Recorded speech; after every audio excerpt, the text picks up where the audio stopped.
Okay, so 5 months ago, we saw President Donald Trump and Israeli Prime Minister Benjamin Netanyahu literally standing shoulder to shoulder. Right, totally unified. Exactly, just a completely unified front launching this massive joint war against Iran. But, fast forward to today, they are sitting across from each other in the Oval Office, and I mean, that ironclad alliance is just practically unrecognizable. Yeah, the shift in the dynamic is, it's just staggering. I mean, we are really looking at a masterclass in how rapidly geopolitical realities can force historic allies into opposing corners. Right. And to figure out how we got from a unified military launch in February to this deeply strained reunion happening this Tuesday, we're relying on a newly published, incredibly comprehensive PBS News report. It's from July 28, 2026. Yes, exactly. And I just want to say, because this touches on an active, intensely debated global conflict, I want to be crystal clear with you as you listen. Oh, absolutely. We need to set the baseline here. Yeah, our mission for this deep dive is simply to map out the board based entirely on the facts, the quotes, and, the intelligence presented in the PBS reporting. Like, we are not here to validate a policy, pick a political side, or play moral arbiter. We are just here to understand the mechanics of the moves being made in Washington right now. And that distinction is so crucial Yeah. because to understand the gravity of this meeting, you have to look at it objectively. You have to analyze the immense pressures both leaders are buckling under. Okay, let's unpack this. Because to grasp the tension in the room today, we really have to rewind to February. Trump returned to the White House last year, and according to the PBS report, the U.S.-Israel alliance seems stronger than it had been in years. Yeah, stronger than ever, really. Right, so they launched this joint strike with the stated goal of taking out Iran's leadership. The plan was essentially to pave the way for a new pro-West government in Tehran. And it kind of reminds me of a massive corporate merger. Oh, that's an interesting way to put it. Well, think about it. Two CEOs shake hands, they announce a hostile takeover of a competitor, and the synergy looks unbelievable on paper. Right. But the second extreme market volatility hits and the stock plummets, those same two CEOs barricade themselves in separate offices trying to save their own jobs. What's fascinating here is the sheer velocity of that blowback. I mean, the assumption back in February seemed to be that overwhelming joint force would secure a quick victory. But the mechanics of Iran's retaliation fundamentally altered the cost of the war. Because they didn't just fold. Exactly. They didn't just absorb the blow. They fought back aggressively and asymmetrically. The report details Iranian drones and missiles slamming into U.S. military bases and striking high-rises in major cities across the Gulf. Which instantly shatters the illusion that this was going to be a clean, targeted operation. It just becomes this sprawling regional crisis. Right, and it becomes a global economic crisis due to one specific tactical move, which is choking off the Strait of Hormuz. And for you, the listener, understanding the mechanics of that waterway is really the key to understanding why this war is dominating American politics right now. That's a tiny choke point, right? Yeah, the strait is a narrow channel. It's about 21 miles wide, connecting the Persian Gulf to the open ocean. A massive percentage of the world's oil supply flows through that tiny bottleneck. So when missiles start flying and that waterway is threatened, shipping insurance premiums just skyrocket. Wow. Yeah, tankers refuse to pass. Meaning the global supply chain basically hits a brick wall. The price of a barrel of oil surges on the global market, and that translates instantly to the pump. So, I mean, a drone strike thousands of miles away is the direct reason your grocery bill just jumped 20%. Or why shipping costs for your kids' back-to-school items are suddenly through the roof. Exactly. That economic havoc is the driving force behind the friction in the Oval Office today. Geopolitics is almost always downstream of economics. Which brings us to a massive collision of interests, because a war's timeline rarely aligns with the politician's election calendar. The economic fallout from the Strait of Hormuz is causing these two leaders' priorities to violently diverge. Yeah, their clocks are totally out of sync. Right, let's look at Trump's position. He is facing a U.S. midterm election this November, and the PBS report makes it very clear he is under immense pressure. Not just from Gulf allies whose high-rises are being hit, but from American voters who are furious about inflation. They want to end an increasingly unpopular war. He desperately needs the economic bleeding to stop before November. Exactly. But then look at Prime Minister Netanyahu's clock. Right. He is also fighting for his political survival with an upcoming election, but his mandate relies on projecting strength.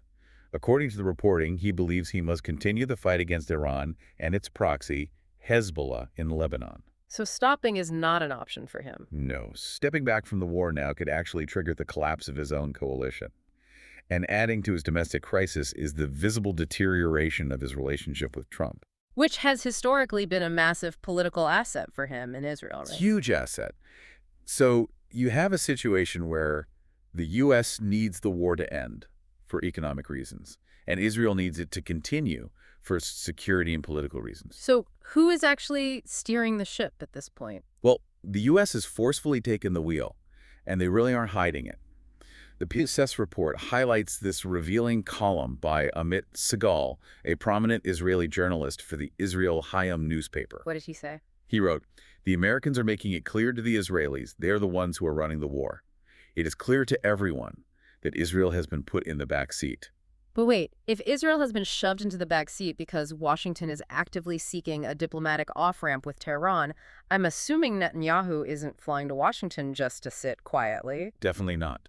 Right, isn't this Oval Office meeting his attempt to grab the steering wheel back or at least slam his foot on the brake? That is exactly the dynamic playing out. The disagreements over how to handle the conflict between Netanyahu, Trump, and Vice President J.D. Vance, they have spilled entirely into public view. It's all out in the open. Yeah, Netanyahu is actively trying to regain leverage before the U.S. commits to a total change in course. Here's where it gets really interesting, I think. Because the sources show Netanyahu isn't just relying on his historical rapport with Trump to regain that leverage. He is employing a very calculated two-pronged strategy. Yeah, it's a very specific approach. Right, so prong one is intelligence. Tensions with Iran are flaring again, and Netanyahu is reportedly bringing highly sensitive, fresh Israeli intelligence regarding Tehran's nuclear program directly to the White House. He's bringing new evidence of the threat to essentially force Washington's hand. Yeah. But intelligence is just one currency. Prong two is his media strategy, which is how he sets the terms of the negotiation before the meeting even happens. Right. He goes on Fox News Channel's Sunday Morning Futures with Maria Bartiromo. Using an American television network. Exactly. One that he knows the White House monitors closely to box the administration in. And the contrast in how they are framing this meeting publicly is just wild. On Monday, reporters asked Trump if he and Netanyahu were on the same page regarding Iran. And Trump says, we have a little difference, but pretty close. Yeah. A little difference. He's trying to project this aura of calm alignment. Yeah, and then Netanyahu goes on television and systematically defines exactly what that little difference actually is. Right. On Fox News, Netanyahu acknowledges the political reality. He does. He says, regarding the scale of the war, because I think in many ways it's his decision. So he's publicly granting Trump the authority to pull back from intense military fighting, saying that's fine, why not? Right. He's handing Trump the political off-ramp he desperately needs before the November midterms. He's saying, fine, you can stop the shooting war. But he immediately attaches a massive non-negotiable condition to it, doesn't he? Oh, absolutely. In the very next breath, Netanyahu insists, but one way or the other, they have to end their nuclear program.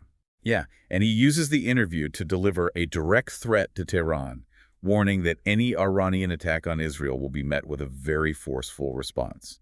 So he is attempting an incredibly delicate maneuver here.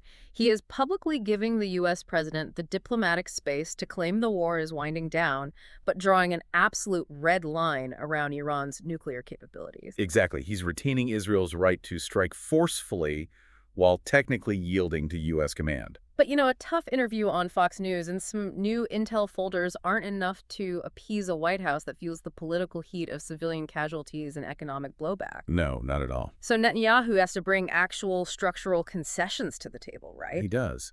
To prove he won't act as a spoiler to American diplomatic efforts, the PBS report outlines that Israel has brought tangible bargaining chips regarding two major flashpoints, Lebanon and Gaza. Let's look at the mechanics of these concessions, starting with the northern front in Lebanon.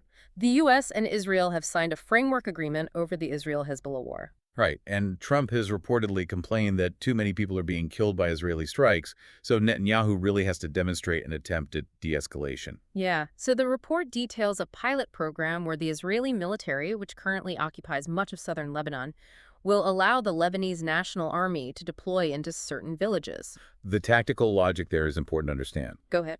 Well, the U.S. wants a buffer zone that isn't actively occupied by Israel, because Israeli occupation guarantees ongoing combat with Hezbollah. Right, that makes sense. So by testing the Lebanese army's capacity to secure those areas, Israel is offering a structural path toward a ceasefire. The State Department has even announced that the next round of talks on expanding this pilot program is happening next week in Rome. Okay, so that's the offering for Lebanon. Now let's look at the southern front in Gaza. The source notes that Israel's security cabinet just approved the entry of an international stabilization force. Which is a big deal. Yeah, for context, the security cabinet is the inner circle of top Israeli ministers who dictate war policy. Getting their green light is a significant legal step. This force is part of a U.S.-backed ceasefire deal between Israel and Hamas that was outlined last year. If we connect this to the bigger picture, it sounds like a massive diplomatic breakthrough. The U.S. wants international forces handling the aftermath in Gaza, and the Israeli security cabinet just voted to let them in. I have to push back on the reality of that, though. When you actually read the details in the PBS report, this doesn't look like a massive breakthrough. Why do you say that? Well, the text points out that very few countries have actually offered to send troops. Right now, this so-called international force consists entirely of troops from Morocco and Uganda.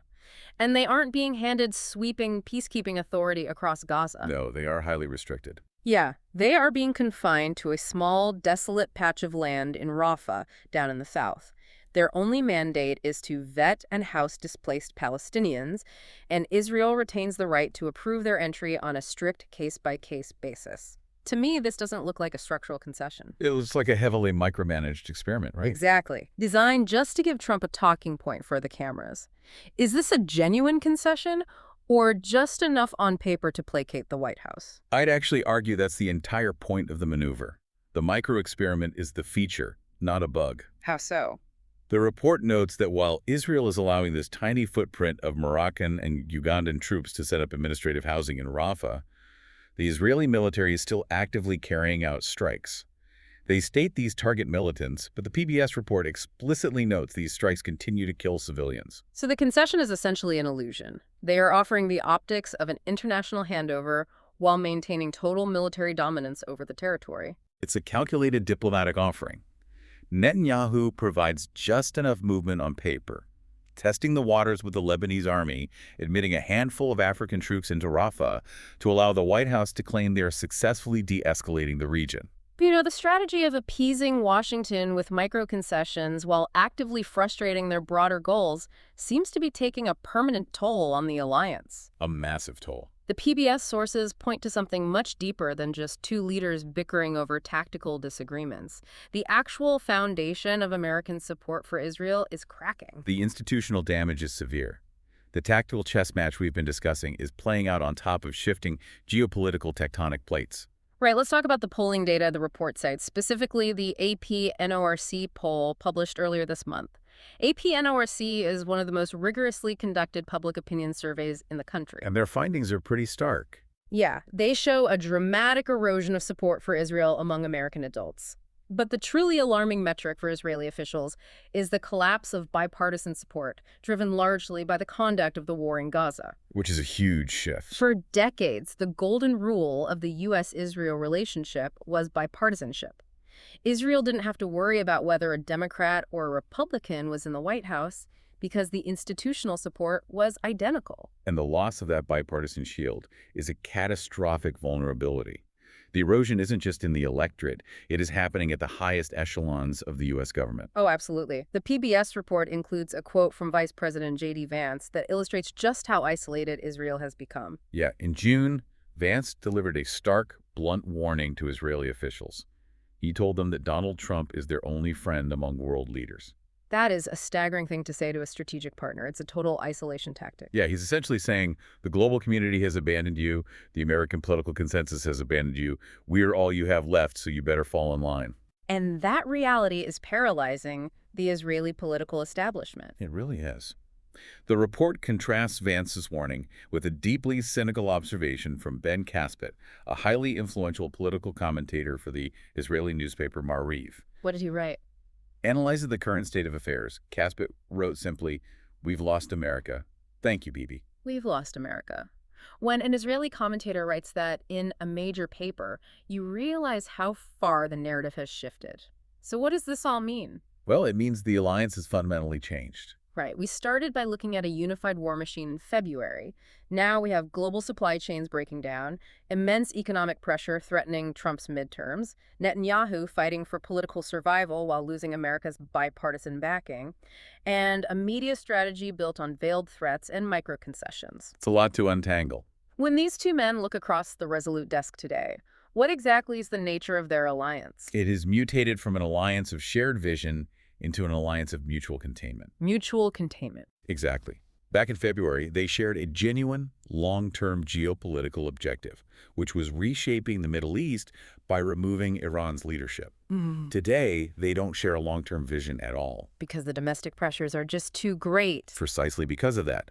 Trump needs the economic bleeding from the Strait of Hormuz to stop immediately, so American voters don't punish him at the ballot box. Right, inflation is a huge issue. And Netanyahu needs to maintain a wartime posture against Iran and Hezbollah to prevent his government from collapsing. They are pursuing contradictory goals, but they are trapped together. Yeah, they desperately need the other to survive the next few months of their respective election cycles. The relationship has devolved from a historically deep institutional bond into a desperate, purely transactional exchange. I mean, from a joint war to a hostage negotiation in 5 months, it is incredible to step back and map out the mechanics of how quickly global stability can unravel when domestic politics take the wheel. I really want to thank you for joining this deep dive today. My pleasure. It's an incredibly complex situation. We've untangled how a conflict thousands of miles away dictates the price of our groceries, and how those economic realities force historic allies into a bitter game of political survival. You know, this raises an important question, and it's a thought I want to leave you with as we wrap up. Yeah, go for it. We've just mapped out how the U.S.-Israel alliance, which for half a century was insulated by deep, unshakable bipartisan institutions, has eroded to the point where it relies entirely on a transactional relationship between two politically desperate men. Right. If that is true, what happens to the geopolitical stability of the entire Middle East if one or both of them lose their upcoming elections? When an alliance is no longer institutional but purely personal, a single ballot box can rewrite the map of the world. It's something to watch closely as the headlines unfold this week. A completely new reality hanging on the edge of an election. Keep questioning the mechanics behind the headlines, keep looking for the connections between global policies and your daily life, and we will catch you on the next deep dive.